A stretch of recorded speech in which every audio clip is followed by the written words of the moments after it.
다른 특허들과 많이 유사하다거나 이런 거는 조금 아닌 것 같아요. 어려운 내용을 선택하신 것 같아요. 왜 이런 말씀을 드리느냐라고 하면 발명 사업화 부분 선택해 주시는 분도 특허 동향과 시장 동향 모두 다 검색하시고 분석하셔야 되는 데다가 뒤에 요구하는 내용도 아주 확실합니다. 뭐 신규 특허 등록하기 위해서 차별화 전략도 구하셔야 되고 라이선스 매입 관점도 검토 후에 제시하셔야 되는데 제가 우선 말씀드리고 싶었던 부분은 지금까지 했던 우리 정량 분석했던 내용 있잖아요. 그래프 그렸던 그 내용을 어디서 활용하실 수 있을지를 보고 말씀드리려고 했던 건데 발명 사업화를 진행하시는 분의 경우에는 사실 지정되어 있는 주제를 가지고 특허 동향 분석을 하는 게 아니라 주제를 또는 비즈니스 모델을 선택하기 위해서 특허 동향을 파악하시는 게 선행되어야 하더라고요. 그래서 아주 넓은 범위로 특허 동향을 보셔야 될 것 같다.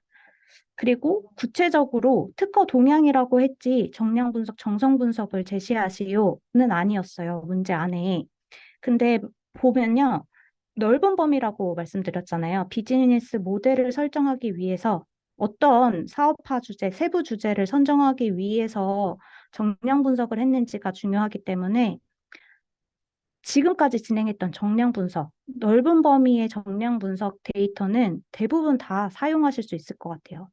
대신 연도별, 국가별, 기술별로 어제 오늘 그리셨던 그래프들을 다양한 기준을 가지고 그려보시고 그 안에서 여러분들이 선택하실 비즈니스 아이템이 나온다거나 아니면 이미 정해져 있다, 아이템이. 그러면 그 아이템을 지정하기까지 어떤 논리가 있었는지 주로 이걸 정하기 위해서 비즈니스 모델 하나의 세부 주제를 정하기 위해서는 시장 동향과 특허 동향을 먼저 파악하라라고 되어 있거든요. 그러니까 시장 동향, 특허 동향 안에서 내가 선택한 비즈니스 세부 주제가 나와야 하기 때문에 이렇게 나올 수 있을 만한 그래프들만 선정하셔서 답안지에다가 작성을 해주셔야 될 것 같아요. 근데 뭐가 나올지 모르기 때문에 우선은 다 그려보시는 거 중요합니다. 지금 한 팀 더 말씀해 주셨네요. 요거는 제가 다음 쉬는 시간에 확인해 보도록 할게요. 그래서 발명 사업화 부분 선택해 주셨던 팀, 지금 말씀해 주시는 팀은 박도현 님은 이거 발명 사업할까요? 아니면은 특허 전략일까요?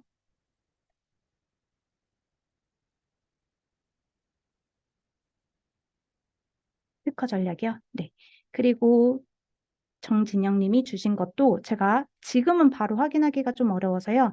다음 쉬는 시간에는 요거 확인해서 정진영 님 그리고 박도현 님이 말씀해 주신 건 다음 시간에 말씀드리도록 할게요.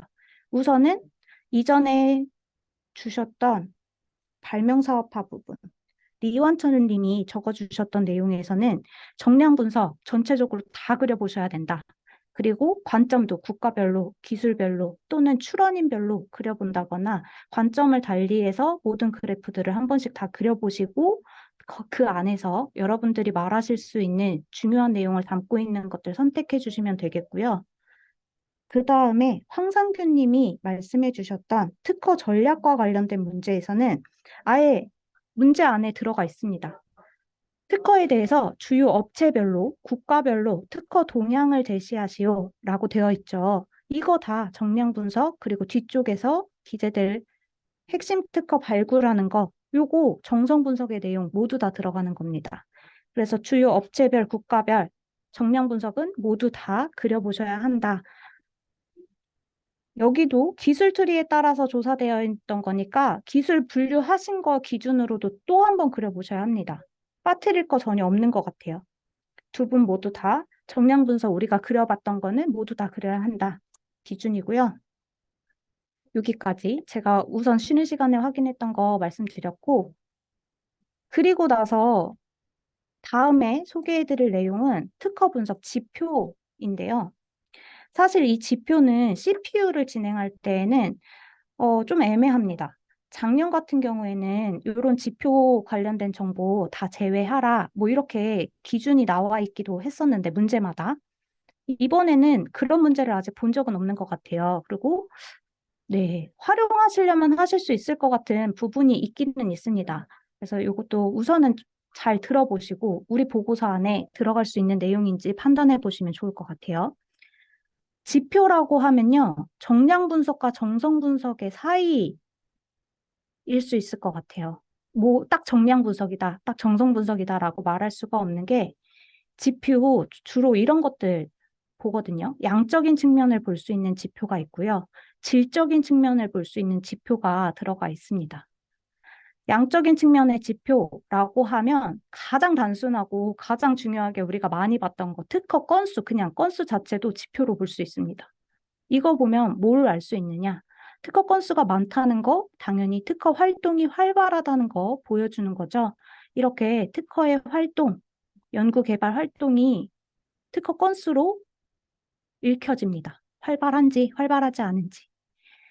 이 특허 활동, 특허 건수만 보면 알 수 있다고 했는데 여기에 플러스해서요. 특허 활동 지수라는 것을 계산하기도 합니다. 얘는 그냥 고유, 절대적인 값으로 건수가 많은지 적은지 건 자체를 보여줬는데 이게요. 어디서부터 많은 건지 판단하기가 쉽지 않잖아요. 100건이면 많은 건지, 활발하다고 할 수 있는 건지, 50건이면 적은 건지 판단하기가 어렵죠. 그렇기 때문에 상대적인 특허 활동 수를 볼 수 있는 특허 활동 지수라는 걸 사용합니다. 특허 활동 지수 뒤쪽에서 다 자세히 보여드릴 거니까 요런 것들이 있다. 우선 이 페이지에서는 그 정도 알아두시면 되겠습니다. 이렇게 양적으로 특허 활동이 활발한지 다른 출원인과 비교해서 어느 기술 분야에서 상대적으로 특허 활동이 활발한지 볼 수 있는 측면이 있고요. 또 하나는 질적인 측면을 판단할 수 있는 지수가 있습니다. 우리가 아까 정량 분석 그래프 대부분 다 양적인 측면을 보여주는 거였죠. 1차원적으로 양적인 변화가 어떻게 이루어지는지 보여줬다면 그 안에서는 질적인 내용을 확인하기가 어렵기 때문에 우리 뒤에 수행하는 거 정성 분석이 있었습니다. 아주 구체적으로 이 특허가 질적으로 높은지 안 높은지 그 안에 기술되어 있는 발명의 정보가 우리가 참고할 만큼 중요한 자료인지 정성 분석을 들어갈 텐데 그 정성 분석하기 위한 기준이 될 수 있을 만한 지수 여기 있습니다. 인용도 지수. 마우스가 또 없어졌네요. 네. 인용도 지수, 시장 확보 지수를 주로 봅니다. 이 인용도 지수는요, 이름은 인용도랑 관련이 있어 보이는데, 계산할 때는 피인용수를 사용합니다. 내가 개발한 내 특허가 뒤에 사람들에게 얼만큼 영향을 줬는지를 보여주는 지수입니다. 그래서 피인용수라고 하면요, 나를 인용하고 있는 다른 특허들의 숫자가 되겠습니다. 나를 얼만큼 인용하고 있는지를 보여주는 게 인용도 지수. 그리고 시장 확보 지수, 그 다음으로 많이 보는데요. 이 시장 확보 지수는 내 패밀리 특허가 어느 국가에, 얼마나 많은 국가에 출원되어 있는지를 기준으로 계산하게 됩니다. 요거 뒤쪽에서 자세히 한번 설명드려 볼게요. 이렇게 나를 인용하고 있는 뒤에 나를 인용하고 있는 특허들이 몇 건이나 되는지, 그리고 이 특허가 몇 개의 국가의 특허를 출원했는지 패밀리 관계를 확인함으로 인해서 내가 영향력이 얼마나 크고 시장 확보를 얼만큼 넓게 했는지를 볼 수 있는 지수들 있습니다. 그 외에 뭐 이런 지수들이 더 있긴 한데요. 여러분들 자세히 보실 필요가 없는 게 활용도가 높지 않고 특히나 CPU 대회에서는 영향력 지수, 기술력 지수 뭐 이렇게 아주 세분화되게 모든 지수를 다 제시할 필요 없습니다. 이것도 제시할 때가 있고 아닐 때가 있기 때문에 아주 필수적으로 진짜 많은 곳에서 사용하는 특허 활동 지수, 인용도 지수, 시장 확보 지수 기준으로 자세히 설명드리도록 할게요. 우선 시작은 양적인 측면을 보여주는 AI 특허 활동 지수인데요. 요거는요, 특정 기업이나 또는 특정 국가의 전체 특허 중에서 우리가 기술 분류했던 그 기술, 중분류 또는 소분류에 해당되는 각각의 특허들의 집중도를 나타내는 지수입니다.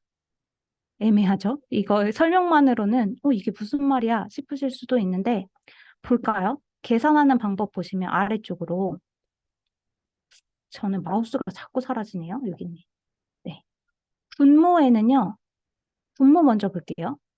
전체 특허 수분에 우리 유효 데이터라고 뽑았던 거 노이즈 제거하고 유효 데이터 정량 분석했던 전체 특허 수가 되겠죠? 그 특허 수분에 특정한 출원인 또는 특정한 국가의 전체 특허 수. 만약에 한국이다. 한국의 전체 특허 수가 어느 비중을 가지고 있는지가 분모가 되고요. 그 안에서도 A로 분류되어 있는 우리 테크트리 안에 A, 중분류 또는 소분류로 분류되어 있는 전체 특허 수분에 그 국가가 가지고 있는 A 특허 수로 나눕니다. 분자가 이렇게 됩니다. 그러니까 일반적으로 이 출원인이나 국가가 가지는 전체 특허 수의 비율과 그 기술 분야에서 갖는 그 특정한 출원인 국가가 갖는 분류 기술 특허수 비율을 따진 겁니다. 이렇게 계산을 하면요. AI가 1 이상으로 나온다 라고 했을 때 그 기술 분야에서 이 특정한 국가나 출원인은 특허 활동이 평균보다 크다는 거. 평균적으로는 분모랑 동일해야 되는데 동일하면 1이 나오겠죠. 1보다 크다고 하면 다른 특허 활동보다 평균보다 크다는 거 의미하고요. 특히나 3 이상 나왔다라고 하면 그 출원인은, 그 국가는 그 기술 분야에 아주 고특화되어 있는 국가 또는 출원인이라고 분석할 수 있습니다. 근데 이게 지금 계산하는 값을 보면요. 특정한 출원인, 분자 분모에 특정 출원인이 들어가 있죠. 그렇기 때문에 또는 특정 국가 들어가 있기 때문에 요 국가 안에 분모가 동일하게 들어가 있는 애들끼리만 비교하실 수 있습니다. 옆에 보면요. EP, JP, KR, US 따로 모두 기재했습니다. 그리고 기술 분류했던 거 A, B, C, D, E를 각각의 다른 색깔로 표시를 했는데 EP 안에서만 보면요. 계산할 때 전체 특허 수분에 특정한 국가 EP의 전체 특허 수 그리고 특정 기술의 전체 특허 수분에 EP가 가지는 그 특정 기술의 특허 수로 계산이 되겠죠? 여기에 해당되는 값. 여기에 해당되는 값. 요거끼리만 비교 검토할 수 있습니다. EP 안에서는 A가 3.6, AI 값이 3.6이 나왔습니다. 이게 EP 안에서는 A 기술 분야에 아주 특화되어 있다. 요거 보이시죠? 3 이상이니까 아주 특화되어 있는 기술 분야가 있구나. EP는 A가 특화되어 있구나. A보다는 아니지만 1 이상으로 나타나는 B 기술도 출원이 활발하구나 라고 분석하실 수 있습니다. 나머지 C, D, E는요. 1 이하죠. 평균 이하입니다. 뭐 특허 활동이 전혀 없는 것은 아닌데 그래도 특화되어 있다고 말할 수는 없다. 평균보다는 특허 출원 건수가 많지 않다. 그래서 유럽은 A와 B 분야에 특화되어 있다. 그 중에서도 A 기술에 특화되어 있다. 이렇게 분석하실 수 있습니다. 근데 이 P는 서로 비교해서 이렇게 뭐가 특화되어 있는지, 출원 어디에 집중되어 있는지 말할 수 있는데요. 그 옆에 있는 일본과 비교 검토할 수는 없습니다. 예를 들어서 지금 똑같은 A 기술이니까 파랑색 각각의 국가별로 A의 값을, AI의 값을 비교하겠다. 요거 안 됩니다.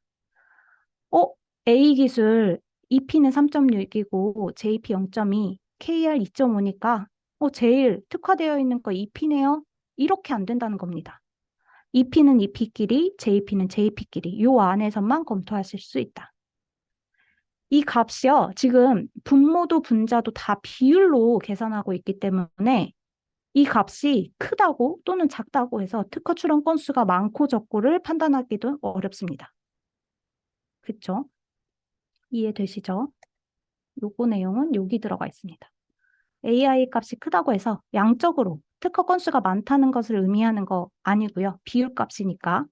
이렇게 비율로 계산하다 보니까 특허 출원 건수가 우리가 계산할 특허 출원 건수가요. 1000개 이상은 되어야 뭔가 의미가 있는 건수 지수값이 나올 수 있습니다.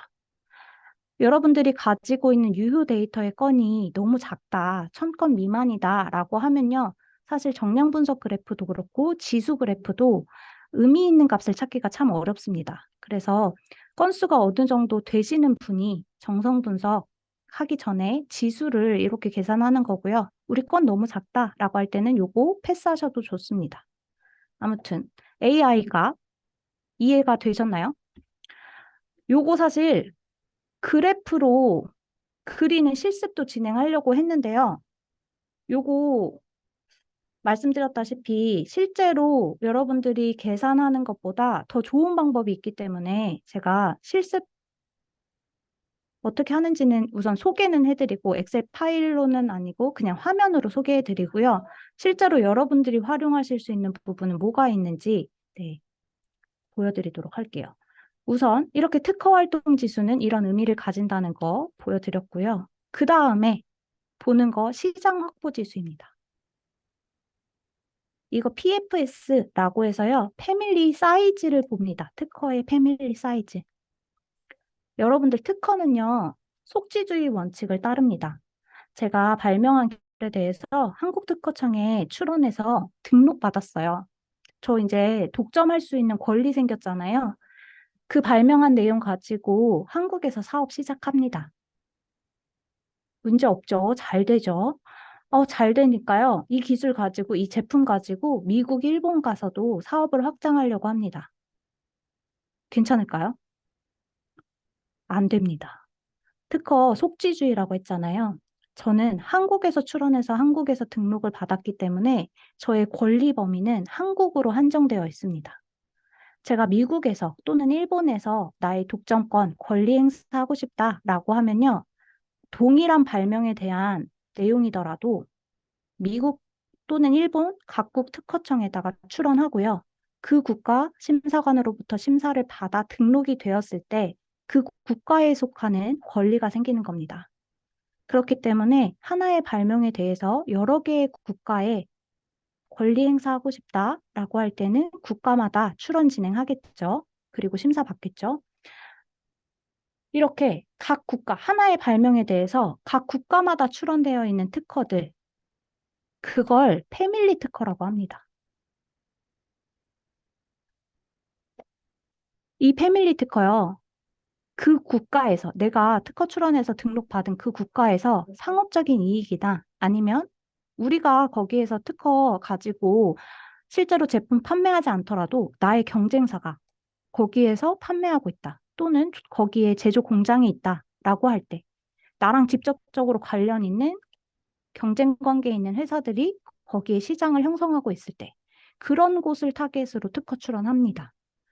한국에 대해서요. 출원해서 등록받기까지 좀 오래된 얘기지만 한 5년 전?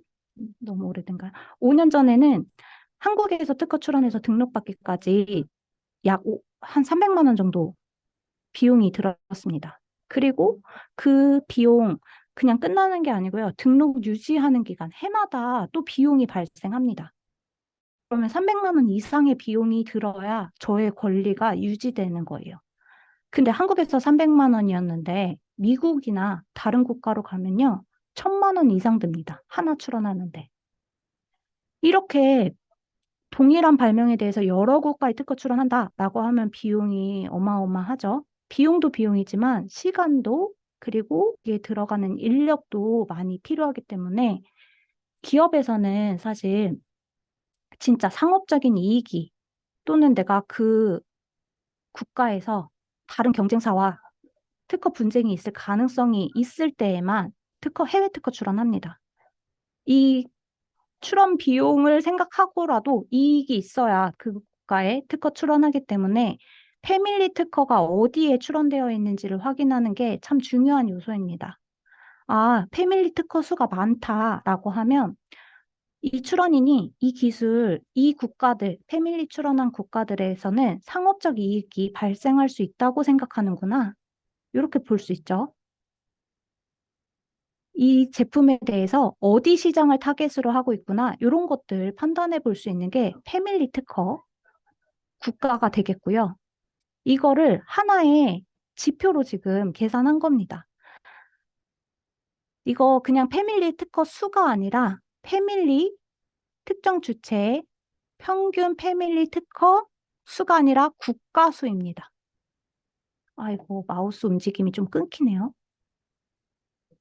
분모는 전체적으로 평균 패밀리를 갖는 국가 수가 분모가 되고요. 그 중에서도 특정한 출원인이 특정한 국가가 갖는 평균 패밀리 특허 국가 수가 PFS의 값이 될 겁니다. 이렇게 되면요.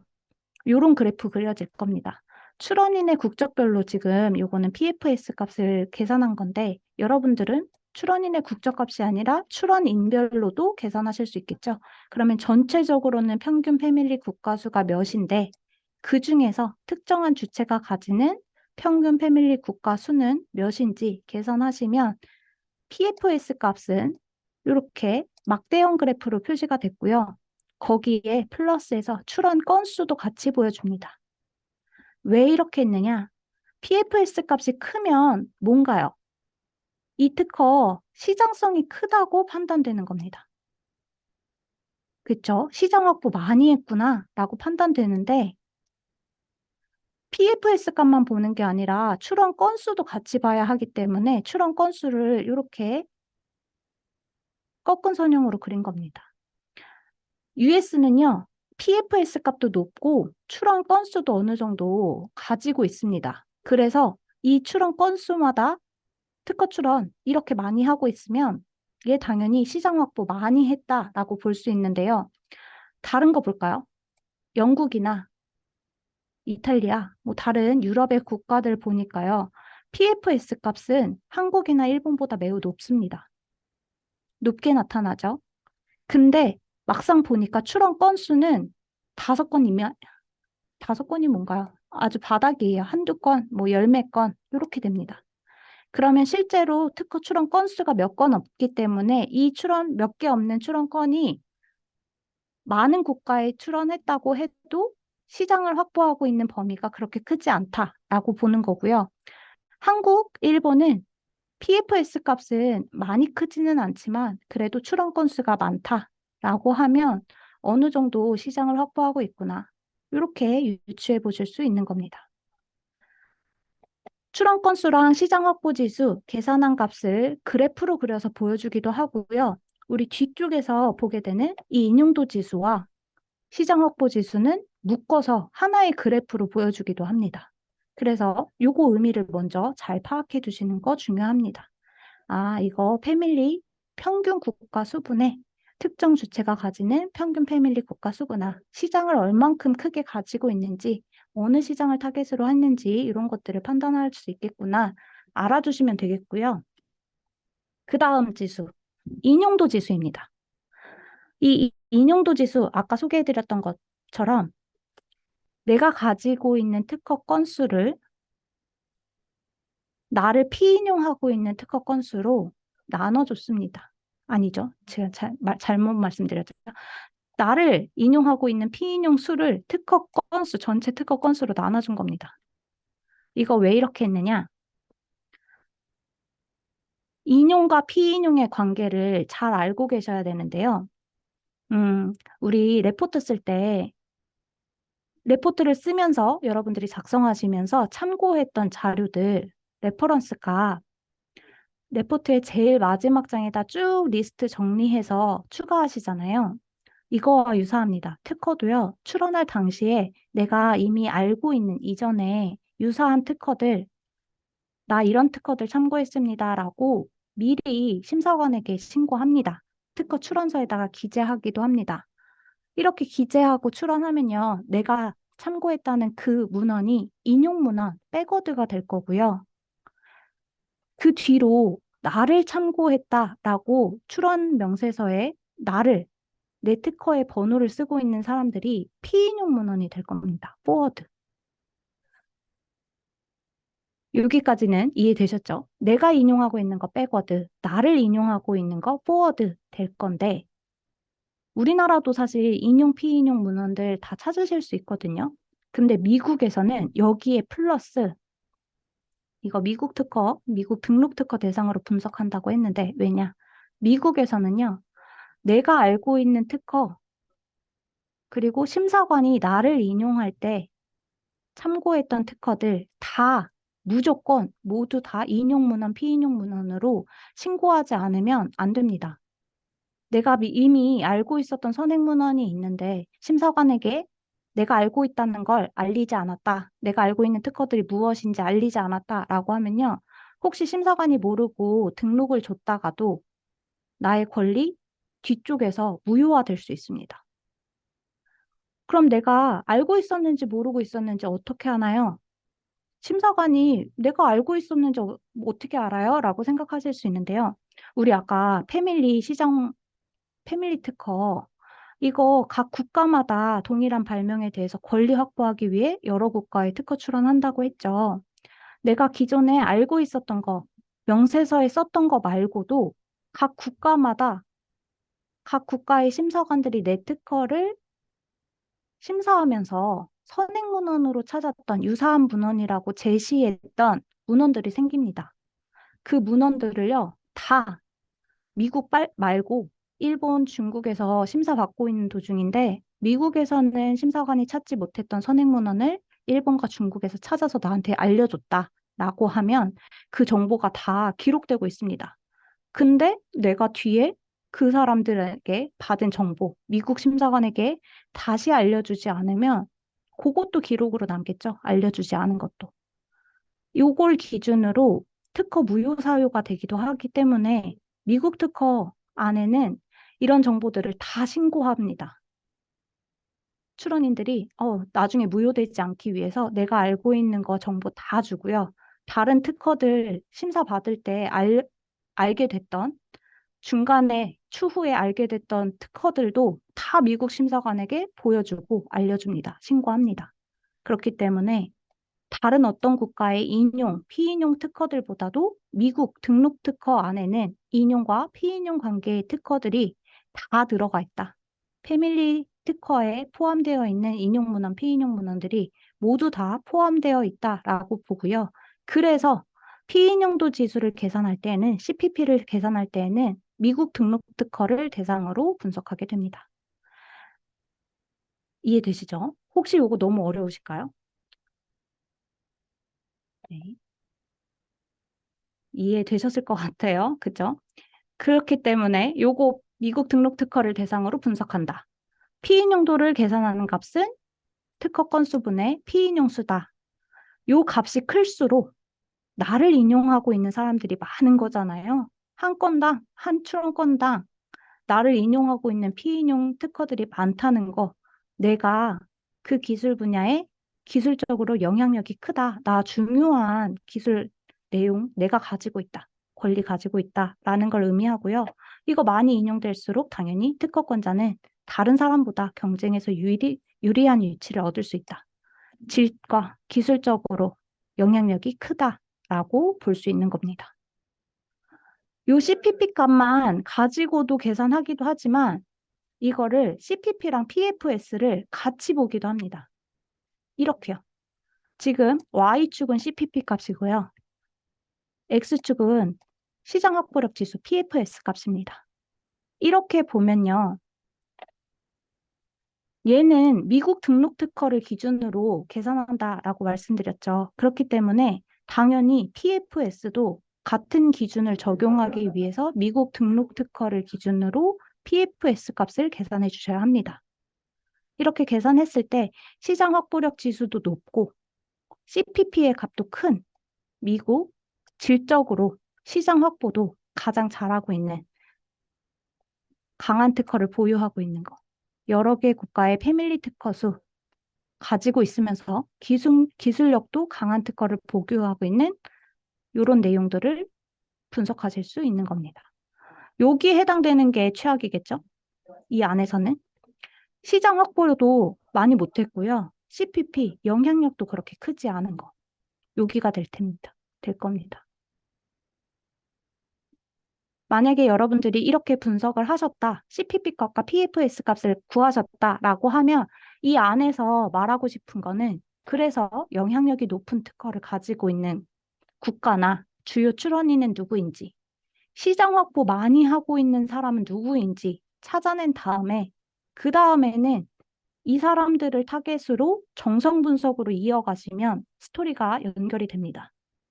이런 역할을 가지기 위해서 CPP 값, PFS 값, 그리고 누가 특허 활동을 활발하게 하고 있는지 AI 값, 이런 것들 계산하게 되는 겁니다. 뒤쪽으로요, 이걸 계산하는 방법들 쭉 써 있습니다. 우리가 이전에 엑셀 파일에서 로우 데이터 가지고 가공했던 그 값 그대로 사용할 건데요. CPP랑 PFS 계산하기 위해서는 미국 등록 특허 한정해서 본다라고 했고, 이거 계산할 때 앞서서 우리 정의에 이런 것들이 있었잖아요. 특허 건수랑 피인용 수, 전체 평균 패밀리 국가 수분의 특허 패밀리 국가 수, 이런 항목들을 사용하시면 우리가 필터 기능을 사용해서 어떤 값을 보고서 필터에다가 넣어야 할지, 행과 열에는 어떤 값들이 필요할지 유추해 보실 수도 있었고, 실제로 사용하는 필터를 저희가 PPT 파일에도 넣어놨습니다. CPP, PFS 계산하기 위해서 미국 등록 특허 한정해야 된다라고 했으니까 미국 등록 특허 뽑아내기 위해서 국가 코드랑 문헌 종류 코드를 보고서 필터로 사용합니다. 이거는 실습하지 않고 그냥 말로 설명드릴 거예요. 이렇게 필터를 사용했다라고 하면요. 우리는 여기, 요 값에서 원하시는 정보를 찾으셔야겠죠. 국가 코드 당연히 US로 그 다음에 한정하셔야 되고 문헌 종류 코드 여러 개 선택하셔야 되는데 등록값만 선택하셔야 됩니다. 그쵸? 요거 뒤에서 나올 거예요. 그리고 나서 출원인의 국적 또는 출원인 정비한 값. 여러분들이 국적별로, 출원인의 국적별로 CPP랑 PFS를 계산하고 싶으시다면 출원인의 국적. 아니면 난 출원인별로 CPP랑 PFS 값을 계산하고 싶다라고 하면 출원인 정보가 행으로 들어갈 거고요. 그러면 여기가 출원인명이 되겠죠? 각각. 행으로 넣고 그 다음에 패밀리 국가 수, 피인용 문헌 수, 출원 번호 값을 모두 다 값에다가 가지고 올 겁니다. 다 값으로 가지고 오면요. 요거 그대로 다 가지고 오면 여기 보고서 필터 정보 위에 생기고요.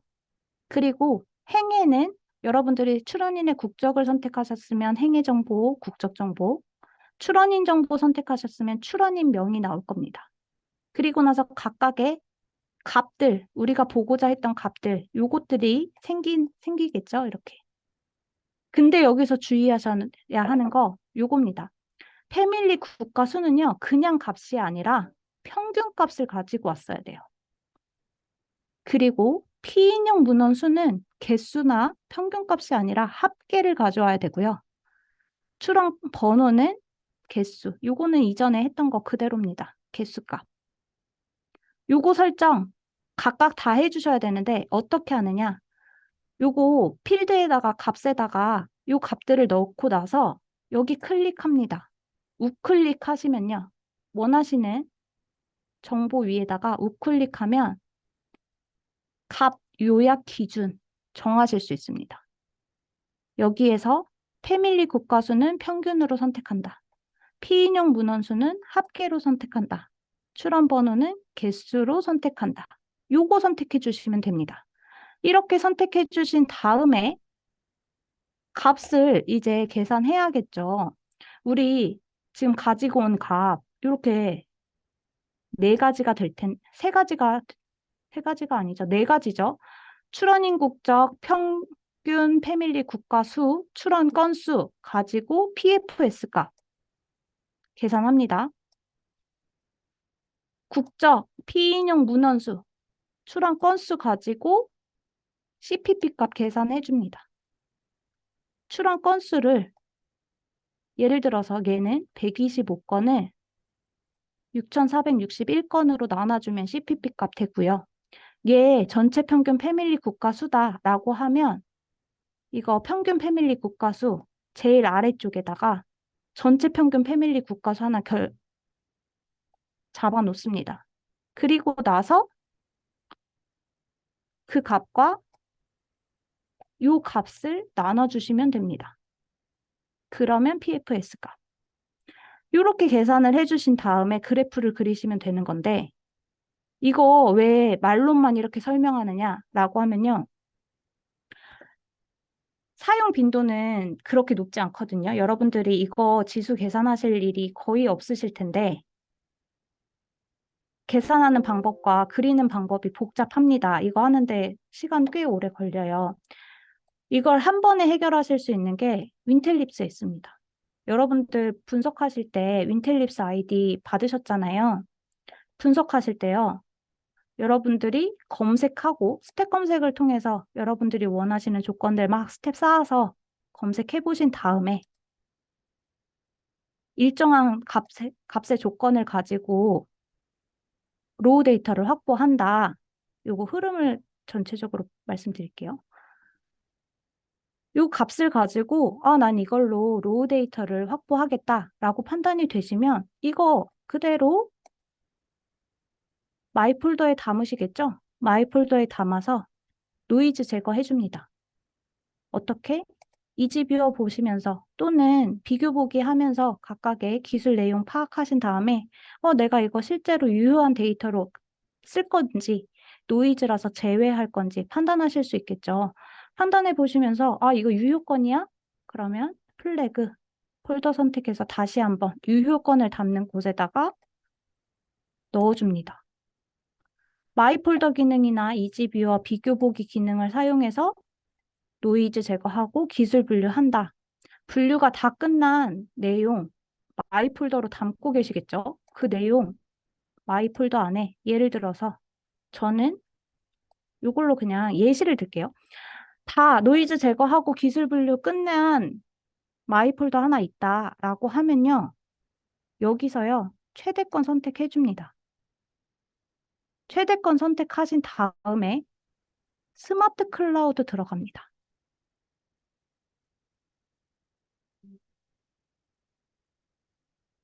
아이고, 스마트 클라우드가 아니네요. 죄송합니다. 스마트 앵글입니다. 죄송해요. 전체권 선택한 다음에요. 스마트 앵글 들어갑니다. 들어가셨죠? 들어가시면 일반적으로 정량 분석의 그래프들이 쭉 나옵니다. 사실 분석이 잘 됐다라고 하면 이 데이터로 1차적으로 어떤 그래프를 그릴지 확인해 보실 수는 있습니다. 다만 스마트 앵글로 그릴 수 있는 그래프들, 일반적인 이 그래프는요.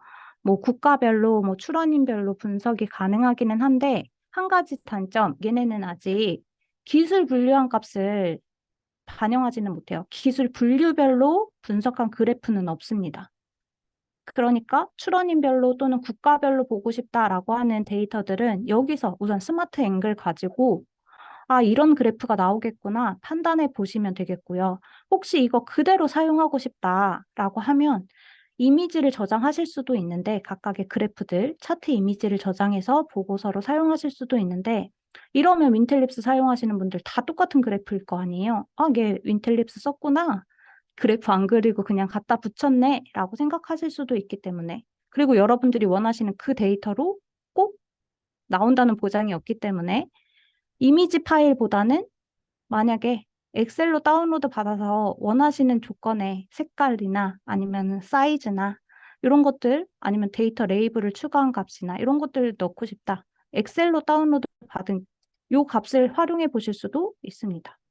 이렇게 연도별로 몇 건의 특허 나왔는지를 다운로드 받으실 수 있는 게 여기거든요. 스마트 앵글. 이거 보여드리려고 했던 것보다 이겁니다. 내가 가지고 있는 지금 마이 폴더 안에 들어가 있는 유효 데이터의 기술성 CPP를 본 거고요. 시장 지배력 PFS 값을 본 겁니다. 그쵸? 그 다음에 이런 것도 있습니다. 기술성과 점유율. 그래서 얼만큼의 비율에 특허 출원하고 있는지 점유율을 바로 그래프로 그려주고 있어서 이거 쓰시면 됩니다. 우선 여기에서 의미 있는 내용이 나오는지 아닌지를 먼저 판단하는 겁니다.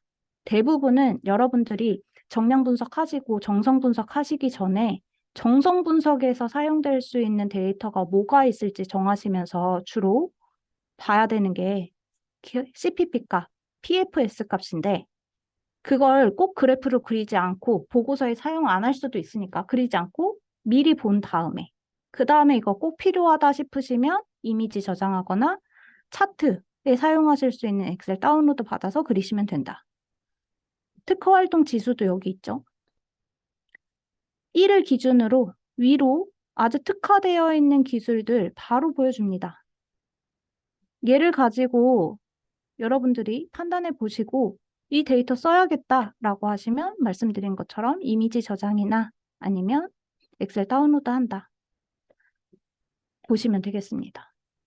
이걸로 판단해 보시고 그려주시면 되겠고요. 진짜로 그려야겠다 판단되실 때는 사실 여러분들이 앞서서 우리 피벗 테이블 활용해서 각각의 필요한 값들을 어디다 위치시키면 되는지, 그래프는 어떻게 그리면 좋은지 이미 다 해보셨기 때문에 충분히 필드값, 사용 필드값 가지고 그리실 수 있을 것 같아요.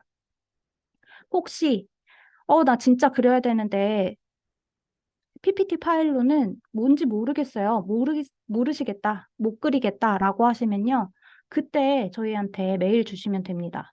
제가 이걸 꽤 오랜 시간을 들여서 설명을 해드려도 많이 활용이 안 되더라고요. 그래서 이것보다 뒤에 더 중요한 내용들이 많이 필요하기 때문에 그 부분에 집중하고 여러분들은 만약에 특허 지수가 필요하다라고 하면 지금 사용하고 계시는 윈텔립스의 스마트 앵글을 확인해 본다. 이 값을 활용한다. 라고 알아주시면 되겠습니다. 이 CPP, PFS 굳이 이렇게 그리지 않고도요. 여러분들은 사실 뒤쪽에서 정성 분석할 때 정성 분석을 하기 위해서 핵심 특허 도출하는 과정에서 이런 요소들 CPP에 활용되는 피인용값, 시장 지배력을 계산하기 위해서 우리가 봤던 패밀리 국가수 이런 것들을 하나의 항목으로 핵심 특허를 뽑아내는 항목으로 볼 거거든요.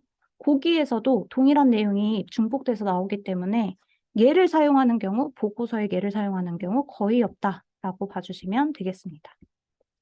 혹시 여기까지 지표와 관련된 부분에 대해서 여러분들 더 궁금하신 사항, 이해가 잘 되지 않은 부분 있으실까요? 추가 설명이 필요하신 부분 있으실까요?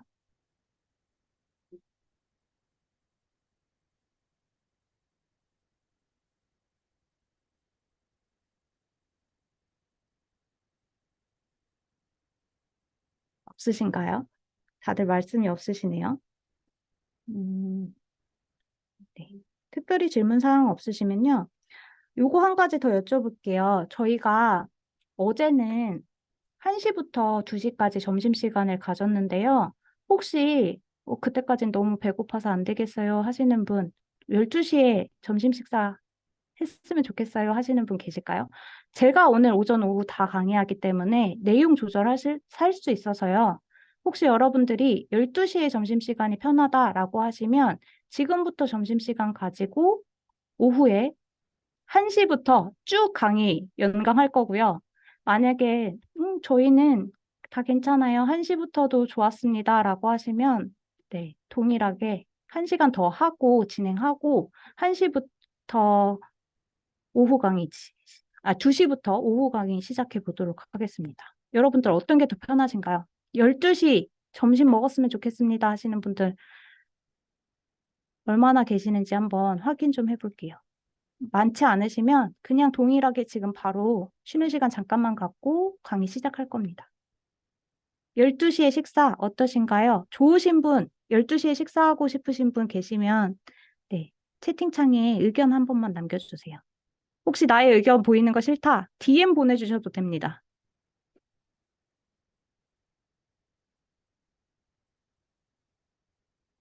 네, 다 좋으시군요. DM으로도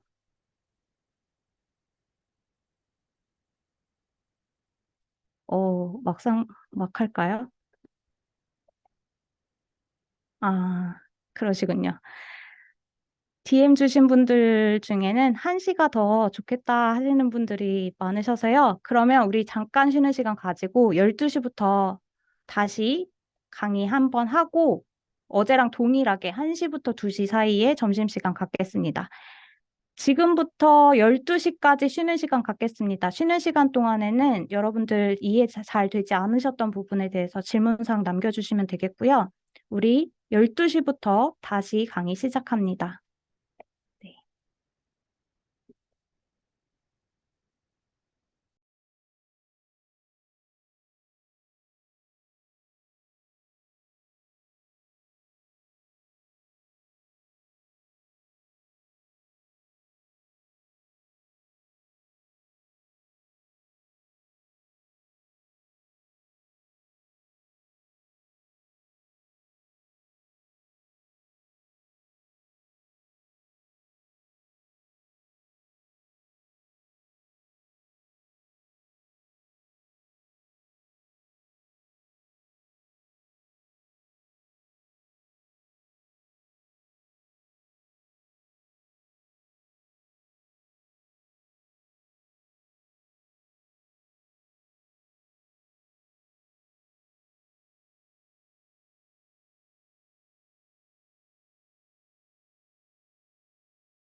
네.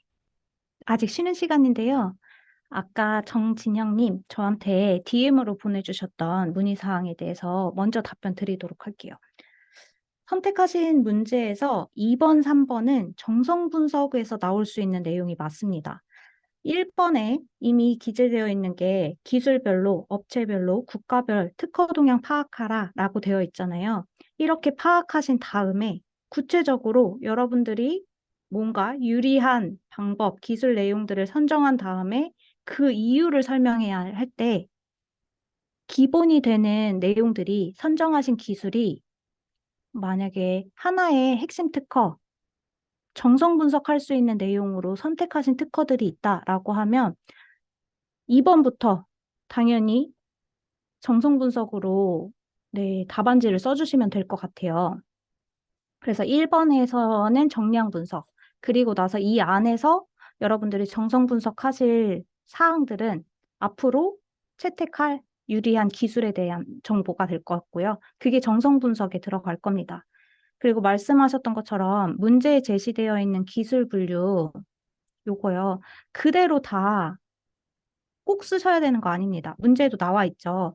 예시일 뿐이고 자유롭게 변경 가능하다. 다만 주로 사실은 대분류, 중분류의 기준 이렇게 나오기 때문에 요거 잘 생각해 보셔야 되는 게요. 기술 분류를 어떻게 정하는지에 따라서 정량 분석 그래프가 달라질 거고, 정량 분석 그래프에서 뭔가 의미 있는 부분을 도출해서 우리는 정성 분석 내용이 나와야 되잖아요. 이게 정량 분석 따로, 정성 분석 따로, 끝이 아니라 따로따로 답안지를 작성하는 게 아니라 기술 분류부터 정량 정성 분석이 큰 흐름을 가지고 답안지가 작성이 되어야 합니다.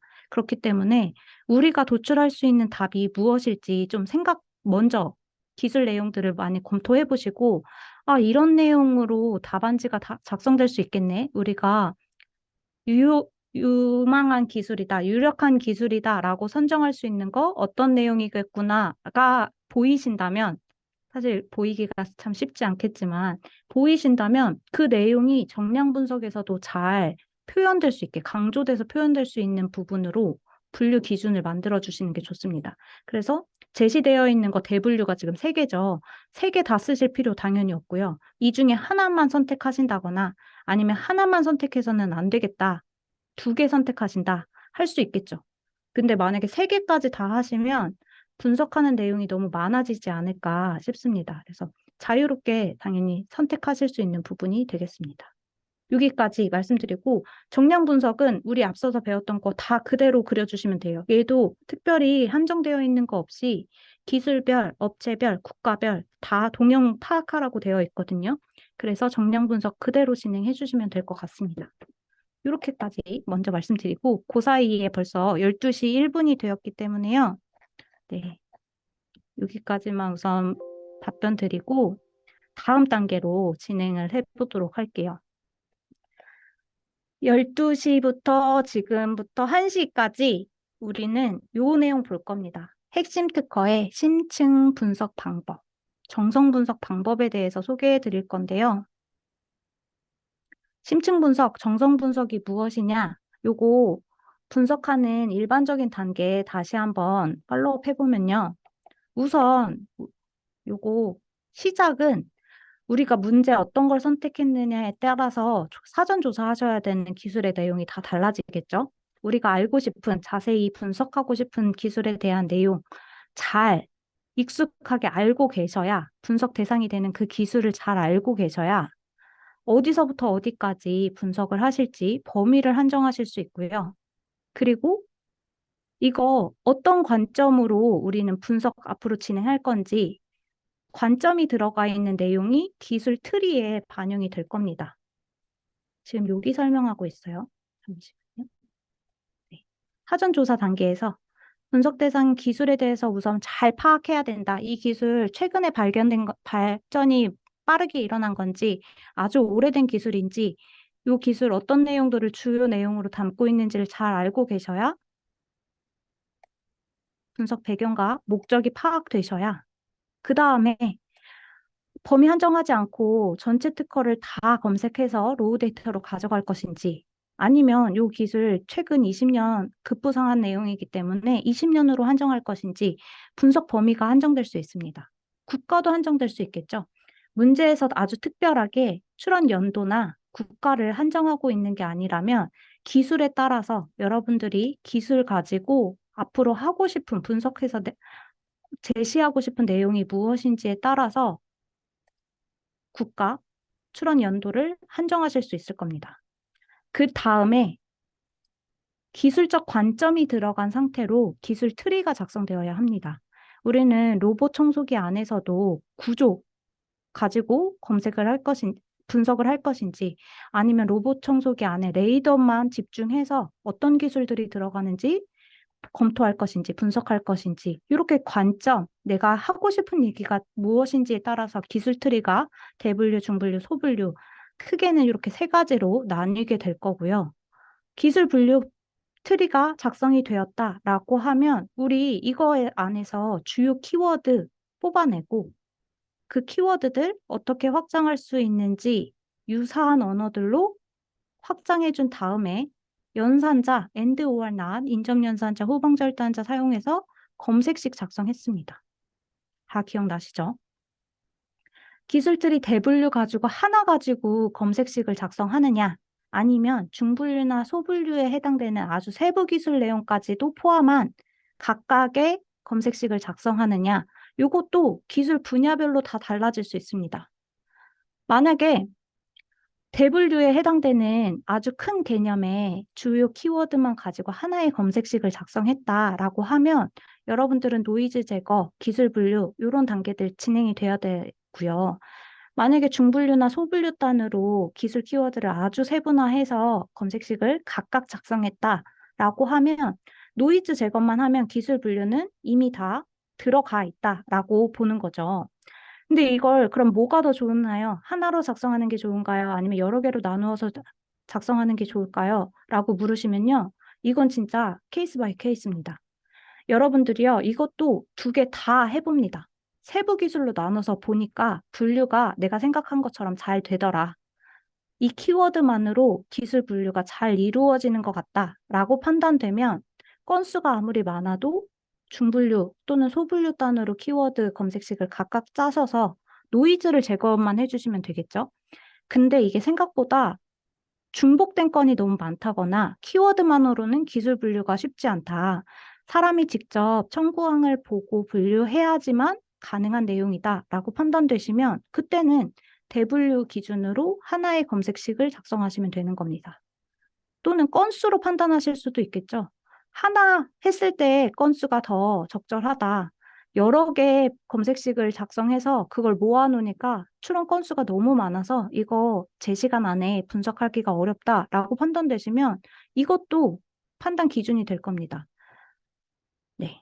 검색식 작성 당연히 이렇게 진행이 된 다음에 우리 검색식 가지고 데이터 확보합니다. 여러분들은요, 이 단계에서 확보하신 데이터, 로우 데이터라고 부릅니다. 그쵸? 그냥 아주 살아있는 그 상태, 날것의 상태 로우 데이터를 확보한 겁니다. 여기서 로우 데이터, 뒤쪽으로 저희가 데이터를 부르는 이름이 나뉘는데요. 요거 잘 구분해 주셔야 합니다. 왜냐? 여러분들 보고서 또는 그 답안지 작성하실 때 각 단계마다 사용한 데이터의 범위를 지칭하는 말이 헷갈리시면 안 됩니다. 내가 처음에 확보했던 그 데이터는 로우 데이터이고요. 뒤쪽으로 나오는 데이터의 이름들 달라질 겁니다.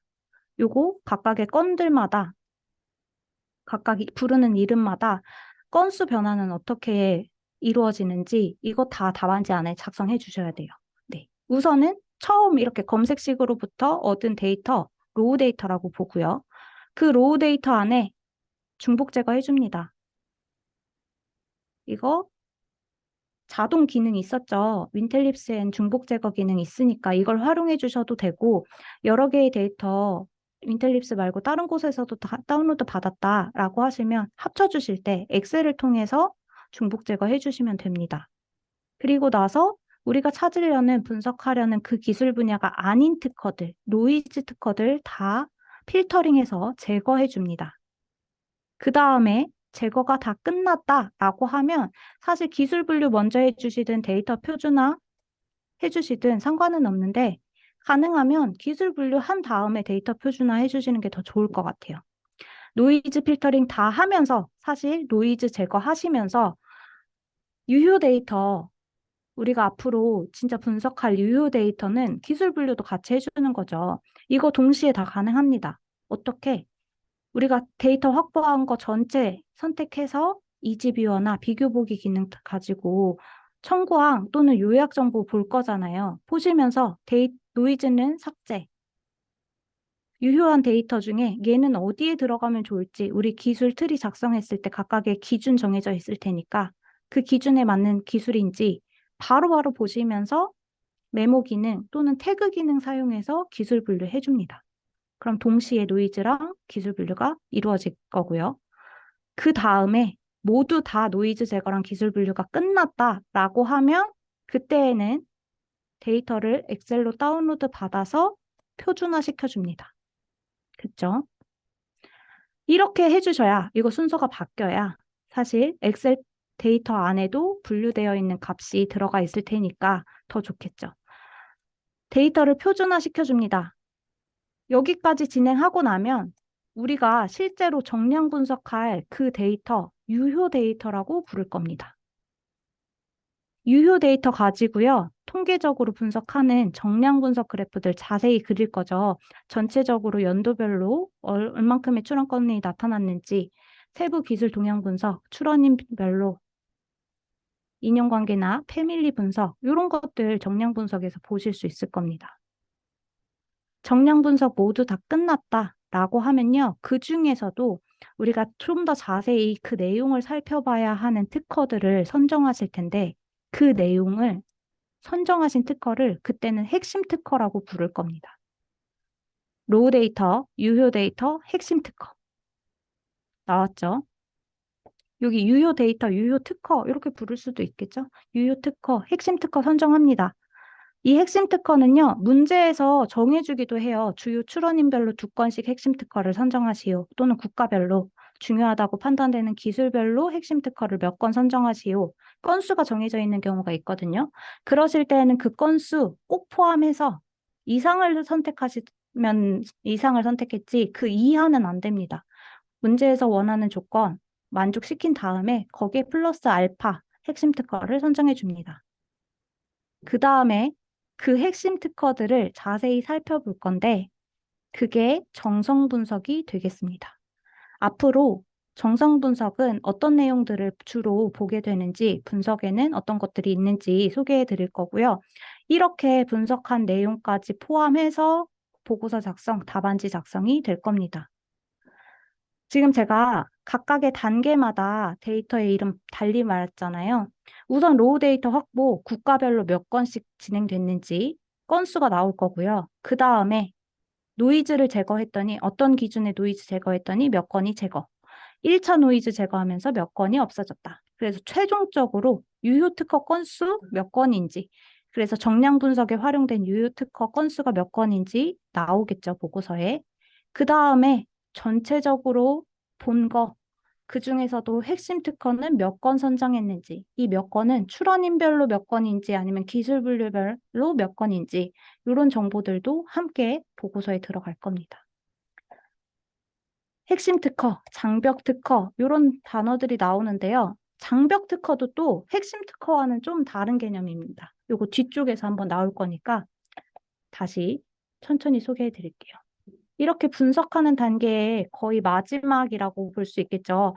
발명 사업화를 선택하신 분들은 정성 분석을 한 다음에도 여러분들이 선택하신 아이템에 대해서 마케팅 또는 뭐 어디를 타겟으로 사업화를 진행하면 좋을지 네, 추가적인 내용이 들어가지만 전략 부분, 특허 전략 부분을 선택하시는 분들은 정성 분석에서가 분석의 마지막이 답안지에 들어갈 마지막 내용이 되겠습니다. 여기까지. 혹시 여기까지 질문사항 있으실까요?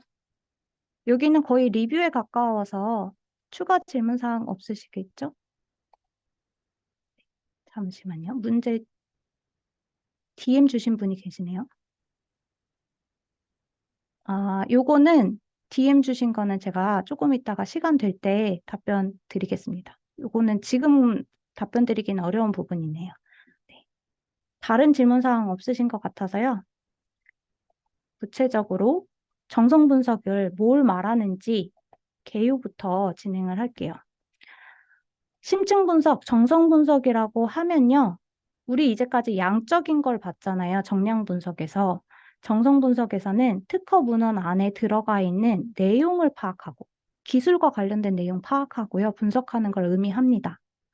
이렇게 내용, 중요한 거, 뭐가 기술적으로 중요한지, 이 특허가 가지는 특징들은 무엇이 있는지 세부 내용을 보는 거기 때문에 그 뒤로 하실 수 있는 말들이 정말 많습니다. 그리고 특허별로, 심층 분석도 특허별로 볼 수 있는 관점들이 다양할 수 있습니다. 주로 정성 분석하는 대상이 되는 특허를 핵심 특허라고 부르는데요. 크게 세 가지 관점으로 핵심 특허를 도출하게 됩니다. 우리가 확보했던 유효 데이터, 유효 특허 안에서 선행문헌으로서의 특허. 그러니까 내가 특허 출원할 때 내 특허 등록될 가능성을 방해하게 되는 특허들, 요것도 핵심 특허라고 볼 수 있고요. 그리고 내가 생각한 그 발명의 아이디어를 제품으로 출시했을 때 또는 사용했을 때 다른 사람의 특허를 침해할 가능성이 있다. 그 침해할 가능성이 있는 특허, 침해 우려가 있는 특허도 핵심 특허로 보게 됩니다. 그리고 이런 경우도 핵심 특허입니다. 우리가 기술 평가, 기술과 관련된 내용에 아주 질적으로 좋은 내용을 담고 있어서 참고할 만한 거. 앞으로 연구 개발할 때 이 특허 참고하면 좋을 만한 내용 담고 있다라고 하면 그 특허도 핵심 특허라고 봅니다. 주로 정량 분석에서는요, 요거 봅니다. 정량 분석하시는 분들은 기술적으로 우리가 참고할 만한 내용을 담고 있는 특허, 기술의 흐름을 읽을 수 있다거나 그 안에서 뭔가 연구 개발할 수 있는 포인트가 있는 중요한 내용을 담고 있는 특허들, 유망한 기술 R&D 전략을 제시할 수 있는 특허들을 전략 부분에서는 심층 분석할 거고요. 정성 분석할 거고요. 얘네들은 주로 발명 사업화 부분에서 뒤에 마지막 문제로 나오는 애들입니다. 여러분들이 사업 아이템으로 생각하신 정량 분석하고 시장 분석, 특허 분석하고 시장 분석하고 나니까 내 사업 아이템 요거 정해지는 게 있을 거잖아요. 이 분야가 유망한 것 같아요. 앞으로 사업화 가능성이 높을 것 같아요. 라고 제시되는 나의 사업 아이템과 관련된 특징들 나타날 거죠. 그 아이디어가 특허로 출원됐을 때 등록될 가능성이 있는지 파악하기 위해서 선행문헌이 될 만한 특허들, 핵심 특허로 도출해서 답안지에 작성하셔야 되고요. 그 다음에 등록과는 별개로 등록은 특허 출원해서 등록받는 건 나의 권리가 생기는 거고 내 권리가 생기는 거와는 별개로 나는 권리는 생겼는데 또는 생기지 않았다면 어떠한 전략이 있는데 이걸 실시했을 때 다른 사람의 권리를 침해할 가능성이 있는지도 파악해 보셔야 합니다. 그때에는 다른 사람이 내 제품과 관련된 내가 사업화하려고 했던 그 기술의 특징들을 청구항에다 가지고 있어서 내가 그 사람의 특허 침해할 가능성이 있다라고 판단되는 특허들 보이시면 얘가 침해 가능성이 있는 특허로 자세히 보셔야 되는 핵심 특허가 될 겁니다. 그리고 그 중에서도 침해 가능성이 높은 그 특허는요, 핵심 특허라고도 하고 장벽 특허라고도 합니다. 내가 사업하는데 장벽이 된다고 해서 장벽 특허라고 부르기도 하기 때문에 발명 사업화 하시는 분들 선행문헌으로서의 핵심 특허, 침해 가능성이 있는 장벽 특허 선택해 줄 겁니다. 선정해 줄 겁니다. 전략 부분은 이런 내용들. R&D 전략으로 제시할 수 있는 기술 내용을 담고 있는지 요거 기준으로 볼 겁니다. 기준이 다르고 사실 요거 판단하기가 참 쉽지 않습니다. 그래서 일반적으로는요, 정량 분석을 한 다음에 정성 분석을 할 때 아주 특별한 목적이 있지 않는 이상 이러한 기준들을 가지고 중요한 특허, 핵심 특허 골라냅니다. 예시인데요. 일반적으로는 피인용 특허가 많은 거. 우리 아까 인용, 피인용 나왔었죠. 인용도 지수 CPP 계산하면서 피인용이 무엇인지, 인용이 무엇인지 개념을 간단하게 소개해 드렸는데, 인용도 지수에서 계산했던 것처럼 피인용 문헌이 많을수록 내가 그 기술 분야에 영향력을 많이 미치고 있다. 내 기술과 관련된 유사한 문헌들이다라고 볼 수 있기 때문에 피인용 특허 많은 거 중요한 특허구나. 기술적으로 참 중요한 내용 담고 있구나. 보실 수 있어서 피인용 특허가 많다는 거 하나의 기준이 될 수 있고요. 얘도 나왔죠? PFS. 패밀리 특허 수가 많다는 건 그 시장 넓게 보고 있다. 그리고 그 회사 안에서 출원인이 중요한 특허라고 생각해서 시장 확보하는 데 노력을 기울였다라고 보기 때문에 패밀리 특허 수가 많은 특허도 핵심 특허로 선정될 수 있는 하나의 요소가 되겠습니다. 또는 출원인 수가 많은 거. 혼자 단독 출원한 게 아니라요. 뭐 예를 들어 삼성전자 혼자 출원한 게 아니라 삼성전자랑 서울대가 공동 출원했습니다. 그러면 요런 거, 공동 출원한 출원인이 많은 거, 그 안에 들어가 있는 청구항의 수가 많다는 거는요. 삼성전자 혼자 출원했을 때보다 다른 출원인들과 함께 했을 때 기술력이 삼성전자가 알고 있는 것보다 더 넓은 범위로 확장될 수 있겠죠. 이런 확장성에서 공동 출원이 많은 특허, 기술 분야가 색다르고 넓게 중요한 내용 담고 있겠구나, 라고 보실 수 있고요. 그 특징들을 청구항에다가 우리가 기재하게 되는데, 내가 권리 범위로 삼고 싶은 내용들 청구항에 기재할 텐데, 그 청구항의 개수가 많다라고 하면 당연히 기술에 대해서 특징들 많이 갖고 있고 권리 확보하려고 많은 노력 기울였구나라고 볼 수 있기 때문에 청구항의 숫자가 많은 것도 하나의 예시가 될 수 있습니다. 당연히 등록되었는지 아직 등록되지 않은 심사 중인지 이런 상태 정보도 중요할 겁니다. 권리가 아예 소멸됐다라고 하면 아무리 중요한 내용을 담고 있어도 우리가 핵심 특허라고 부를 수 있나? 판단해 보셔야겠죠. 기술 내용만 참고할 건지 아니면 그 권리가 가지고 있는 힘이 큰지에 따라서 특허의 현재 상태도 핵심 특허를 선별하는 기준이 될 겁니다. 등록된 특허라면 이 특허 권리의 기간이 남아있는 기간, 잔존 기간이 어느 정도인지 20년 한정되어 있는 권리 기간 그대로 권리 행사를 할 수 있는지 없는지 이런 것들도 판단해 보시면 핵심 특허를 선별하는 기준이 될 겁니다. 대부분 작년에는요, 문제에 이런 조항들이 있었습니다. 일반적인 조건을 제외하고 여러분들이 판단하신 조건으로 핵심 특허를 선정하시오. 일반적인 조건이라고 하면 지금 제가 소개해드렸던 이런 조건들이 될 겁니다. 이거 사실 일반적이고 나름 객관적인 정보인데 이거 가지고 핵심 특허 도출하지 말고 여러분들 기준으로 핵심 특허를 선정하시오라고 하면요.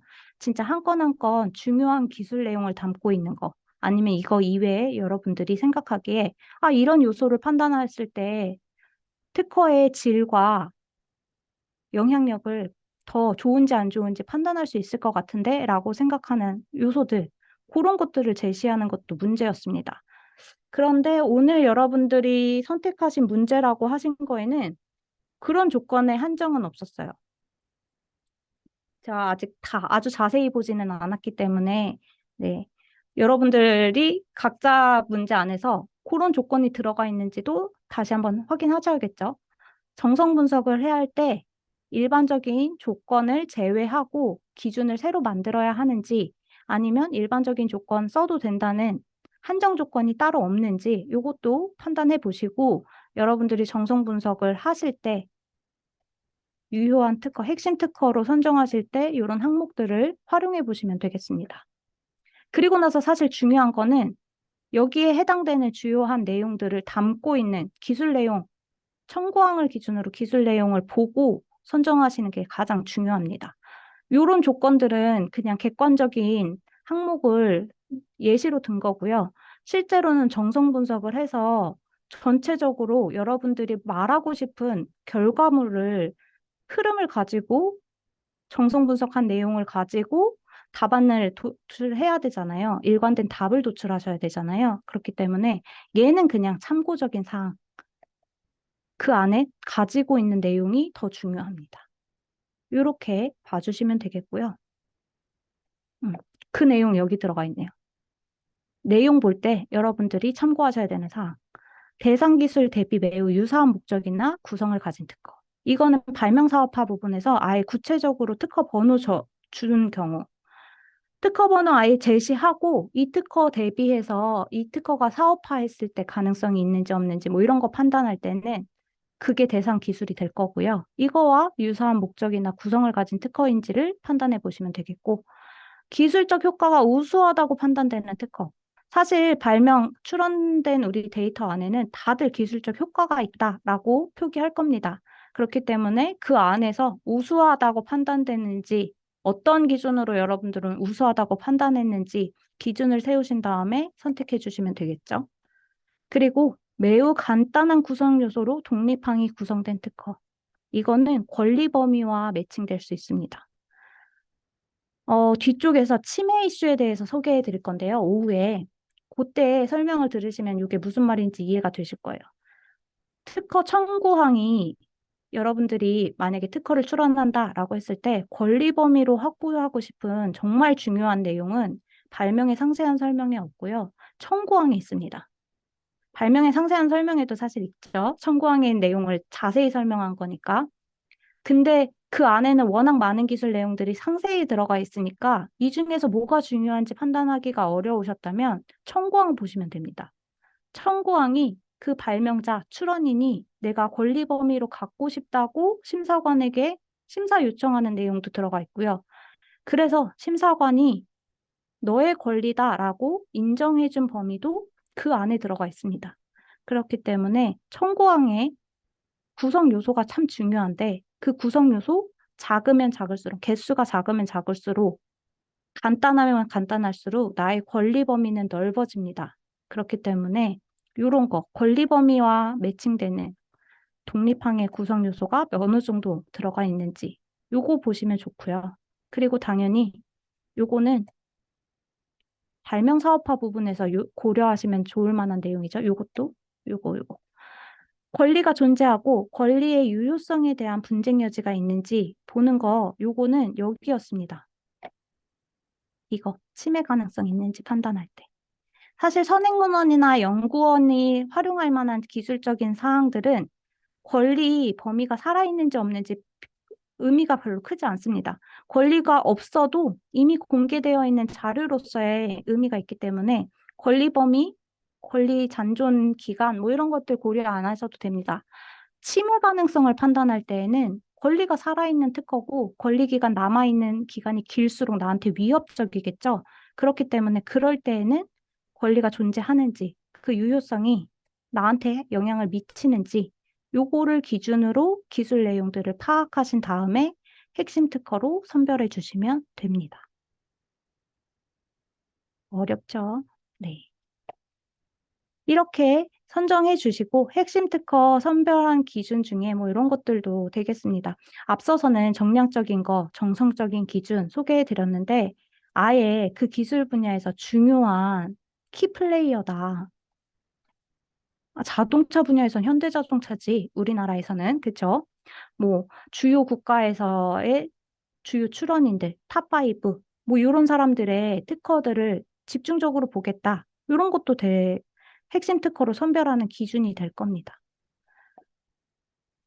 요거는 특허 데이터 정량 분석했을 때 탑5 뭐 이런 것도 나오지만 특허적으로는 정량적으로는 크게 의미를 찾지 못했는데 여러분들이 따로 시장조사나 논문조사, 자료조사 같은 걸 해보니까 특허 데이터로는 건수가 많지 않고 최근에 출원이 시작된 회사더라도 출원인이더라도 시장조사나 다른 자료조사를 통해서 그 회사, 그 출원인이 중요한 출원인, 중요한 기술 분야의 핵심 키플레이어로 선정되었다.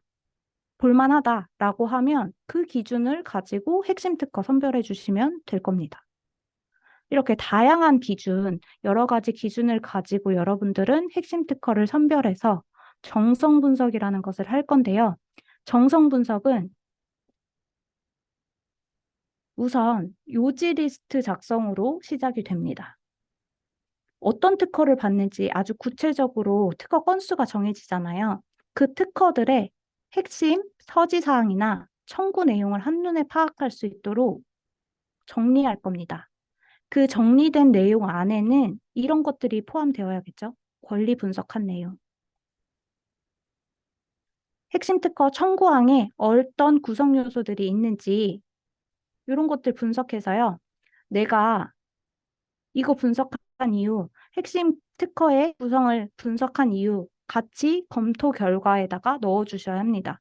분석한 이유가 앞서서 말씀드린 것처럼 어떤 목적으로 핵심 특허를 선정했느냐에 따라서 검토 결과는 달라질 겁니다.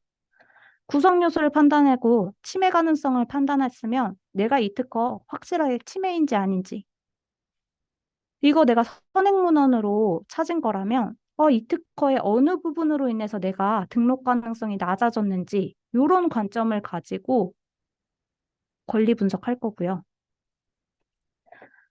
만약에 출원인을 기준으로 아니면 출원인이 아니더라도 국가나 뭔가 특정한 조건을 가지고 연도별 흐름을 보였다라고 하면 기술 흐름도 같은 것도 분석해서 작성하실 수 있습니다.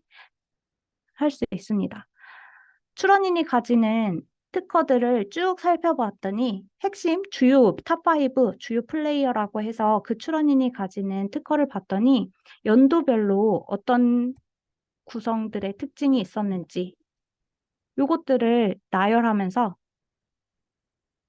향후에는 이런 흐름을 봤을 때 향후에는 어떤 기술로 연구 개발이 될 것이 예측된다. 그래서 우리가 선정한 기술은 무엇이다. 라고 흐름이 연결이 될 겁니다. 요지 리스트 안에는 서지사항 청구 내용, 그리고 분석하신 내용이 들어갔다면 얘는 서지사항, 요약 뭐 이런 거 없이요. 그냥 발명의 명칭, 연도, 요 정보만 가지고도 기술 흐름도는 작성하실 수 있습니다. 분석하는 방법 되겠고요. 그 안에서 구체적으로 특정한 구성이나 구조 등 기술적인 요소들을 수치화할 수 있다면 그 수치화한 요소들과 내가 또는 경쟁사의 제품과 스펙을 비교해서 이래서 내 기술 아니면 경쟁사의 기술이 더 우월하다, 발명 사업화 가능성이 있다라고 스펙을 분석하실 수도 있습니다. 그리고 가장 많은 내용을 담고 있을 수 있는 매트릭스 분석 이런 게 있는데요. 이거는 많은 내용을 담고 있기도 하지만 분석하기가 쉽지 않습니다. 많은 내용들을 어떻게 분석하느냐? 종래 기술의 문제점을 각각의 특허들은 어떠한 해결 수단을 가지고 요거 문제를 풀려고 했는지, 어떤 기술적 특징을 가지고 해결하고자 했는지를 이쪽 가로축에는 기존의 문제점들을 제시하고 Y축에는 각각 기술의 특징들을 써서 해결할 수 있는 방안들을 매칭해서 OS 매트릭스를 작성하기도 합니다. 요거 한 건 한 건 다 읽어보셔야 핵심 특허라고 했던 특허들 아니면은 정량 분석 안에서도 일정한 출원인들의 특허들을 다 읽어보셔야 각 특허들이 어떤 문제점을 해결하고자 발명이 되었는지 그 발명의 기술적 특징은 무엇인지를 매칭하실 수 있겠죠. 그래서 분석하실 때 가장 많은 시간이 소요되는 매트릭스 분석이 있고요. 이렇게 분석하고 나면 당연히 추론이 많이 이루어지고 있는 기술적 특징들, 어떤 문제를 해결하려고 했었는지 기술 종래의 문제점들이 하나의 표로 단번에 보이기 때문에 이 문제를 해결하기 위해서 아직 출원되지 않은, 연구 개발되지 않은 공백 기술은 어디인지, 주로 사람들이 연구 개발하고 있는 분야는 어디인지, 이런 것들을 분석하실 수 있고, 당연히 그 내용 가지고 뒤에 여러분들이 발명 사업화나 R&D 전략으로 제시할 수 있는 내용의 근거 자료가 될 겁니다. 이렇게 매트릭스 분석을 하시는 경우도 있습니다. 이게 정성 분석에서 주로 분석할 수 있는 방법이 되겠고요.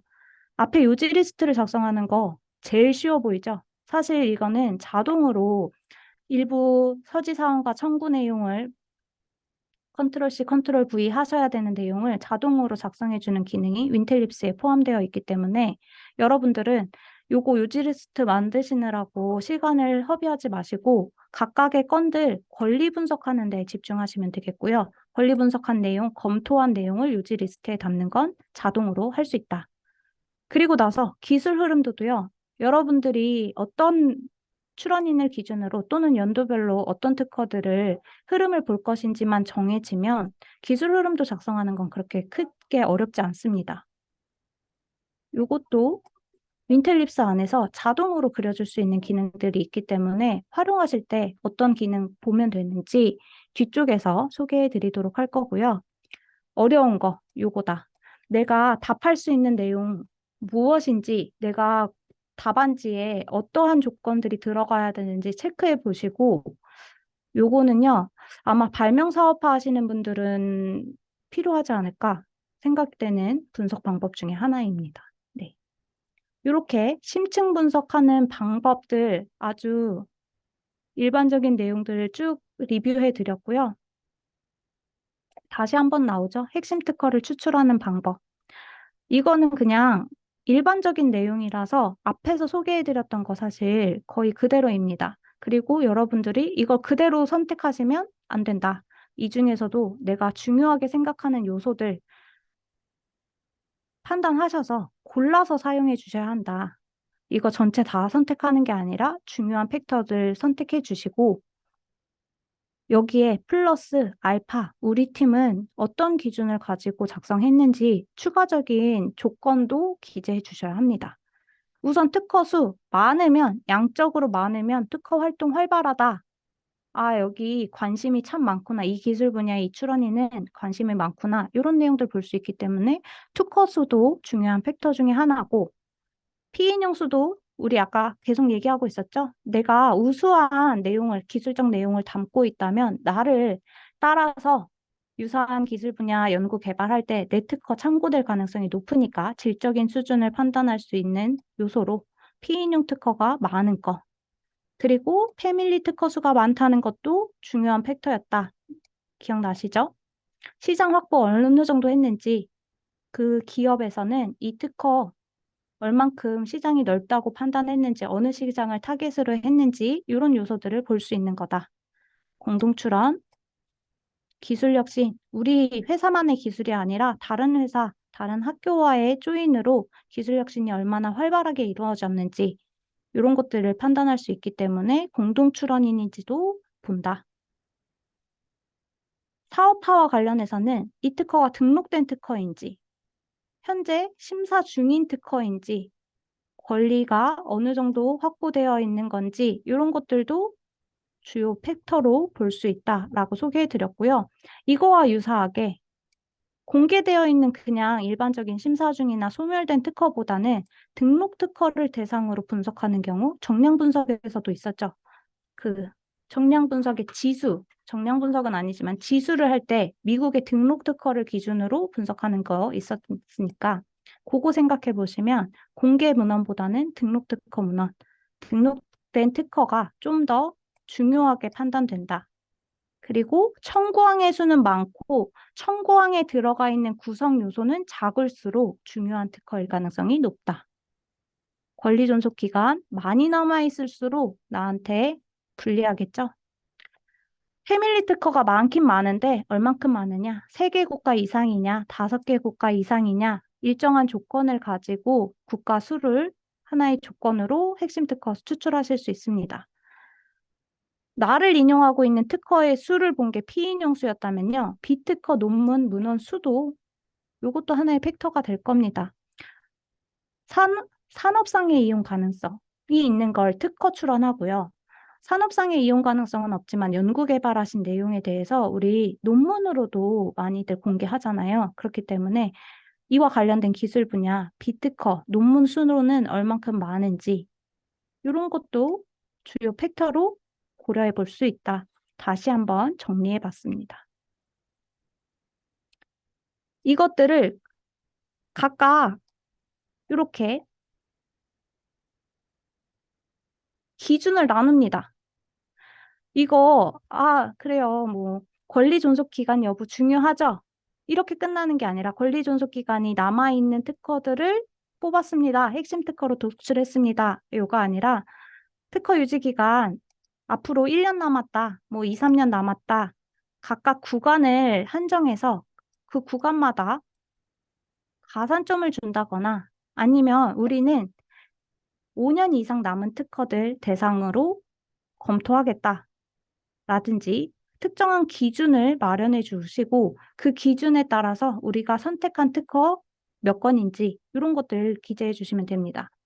뭐 3급 패밀리 특허가 3개 이상의 국가에 출원되어 있는지 5개 국가인지도 가산점을 부여할 수 있는데 요거 고려하실 때 이미 여러분들이 문제 안에서 꼭 분석해야 되는 국가를 한정하고 있는 데가 있습니다. 그럴 때에는요, 뭐 아무리 5개 이상 뭐라고 하더라도 검색한 결과 안에서는 도출하기가 쉽지 않다라고 하면 요거의 정보는 로우 데이터 안에서 그러니까 내가 가지고 있는 유효 데이터 안에 패밀리 특허만 확인하는 것이 아니라 유효 데이터 넘어서도 패밀리 특허로 가지고 있는 국가의 수가 몇 개인지 모두 다 카운팅한다. 이런 것도 중요할 수 있습니다. 예를 들어서 이것도 또 한번 생각해 보실 수 있는 건데요. 패밀리 국가 중에서도 주요한 국가들을 담고 있는 경우에는 가산점 더 주겠다. 예를 들어서 이 기술 한국에 아주 특화되어 있고 한국에서는 아주 개발이 활발한 내용이다. 라고 하면 한국을 포함해서 패밀리 국가가 2개인 경우랑 한국을 제외한 패밀리 국가가 2개인 거는 값을 달리 설정한다거나 이게 꼭 한국이 아닐 수도 있죠. 미국에서 특허 분쟁이 많이 일어나는데 미국에 패밀리 특허가 있는 경우, 없는 경우 이런 것도 가산점을 변경할 수 있는 포인트가 될 겁니다. 다양한 조건을 가지고 가산점을 어떻게 줄 것인지 가산점을 주었다면 이 항목을 왜 선택했고 그 항목마다 가산점을 준 이유가 무엇인지도 답안지에는 설명이 들어가야 할 겁니다. 그 다음에 주요 팩터로 이용할 수 있는 예시로 강의 교재에는 평가 등급 스마트 5 정보가 들어가 있는데요. 이거는 윈텔립스에서 사용하실 수 있는 데이터입니다. 음, 어디서 보실 수 있느냐? 다시 윈텔립스에서 잠깐 보여드리면요.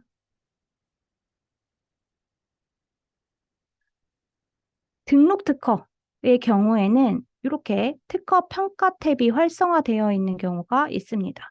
요거 눌러서 보시면 이게 특허 평가 등급인데요. 윕스에서 평가한 거 아니고요.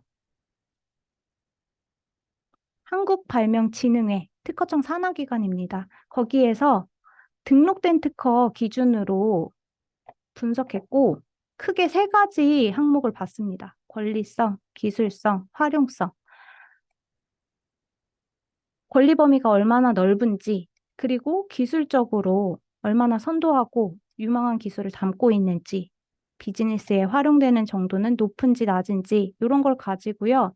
평가 등급을 나누었는데, 이게 모든 국가에 대해서, 모든 특허에 대해서 평가가 내려진 건 아니고, 한국, 일본, 유럽, PCT? 잠시만요. 이게 국가가 정해져 있습니다. 한국, 미국, 유럽, 중국, 일본 특허, 등록 특허를 대상으로 평가가 이루어지고 있고, 등록된 특허 기준입니다. 등록된 지 한 3개월 이상 지나야 이렇게 특허 평가 탭에 특허 평가된 정보가 들어가 있을 겁니다. 그래서 요거를 활용해 보실 수는 있는데, 사실 발명진흥회에서 본인들이 권리성, 기술성, 활용성을 평가했다라고 했지만 아주 구체적으로는 무슨 이유로 어떻게 이 평가 등급이 나왔는지 설명하기가 어렵기 때문에 이거를 그대로 활용하시기보다는 참고해서 여러분들이 답안지에 작성해 주시면 되겠습니다.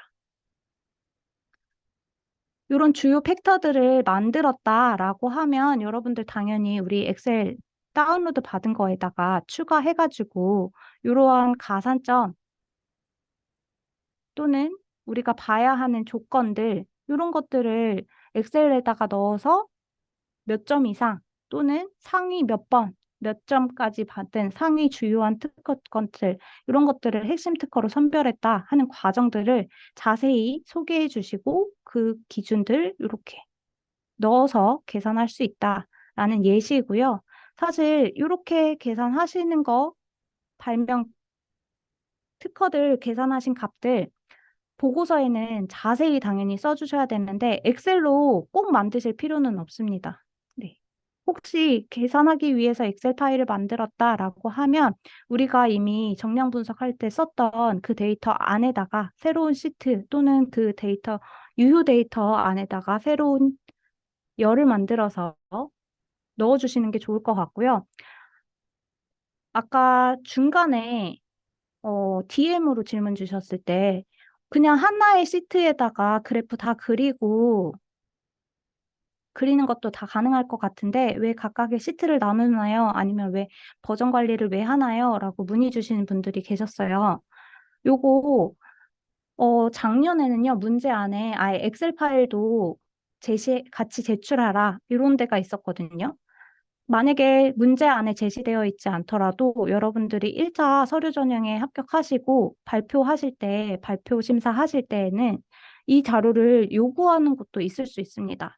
그럴 때 여러분들이 정말 중요하게 생각하는 내용들이 그 항목들이 다 들어가 있는지 계산하신 절차 아니면은 그래프 그릴 때 어떤 항목들을 사용했는지 심사관이 보고자 제출하라고 하는 거잖아요. 그래서 제3자가 봤을 때 이해하기 쉽게 판단하기 쉽게 로우 데이터 정리를 하는 것도 중요하기 때문에 제출하라고 했을 때 부랴부랴 파일 만드시는 것보다 이미 하시면서 자료를 잘 정리하는 게 좋아서 각각의 시트 또는 버전 관리 여러분들이 수행하실 때에도 헷갈리지 않고 만약에 답안지를 제출해야 할 때도 문제가 되지 않고 이런 선으로 잘 정리해 주시면 되겠습니다.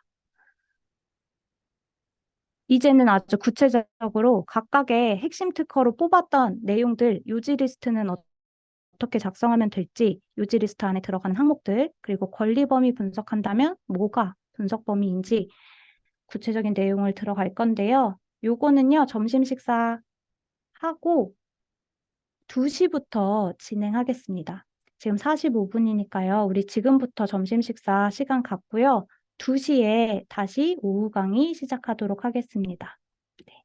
여러분들 식사 맛있게 하시고요. 2시부터 다시 시작되니까 미리 들어와 주시면 좋을 것 같습니다. 점심시간 갖겠습니다.